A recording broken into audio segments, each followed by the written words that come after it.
Do you wonder how texts are laid behind a person or object? Wonder no more, because in this video I'll teach you how to do it, step by step. If you are new to my channel, please watch this video till the end before you subscribe, or perhaps share it to your community. Now let's proceed to the tutorial proper. Open CapCut and click New Project. Import a short video of your choice. Click Add. Now that you've added a video, click Text. Click Add Text, type your text.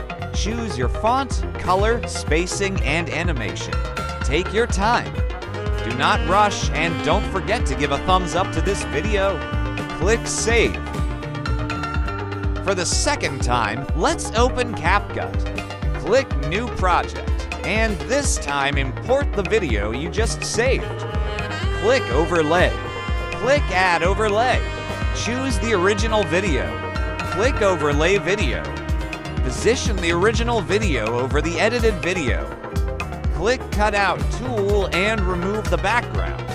Click Done. So there you have it. Now if you have any question, clarification, or reaction to this tutorial, please comment it below. I will try my best to answer your concern. Please don't forget to subscribe to my channel at this point, and click on the end screen cards to keep on watching. Once again, remember that sharing is caring, and that caring is loving. Therefore, sharing is loving. Have a great day, everyone.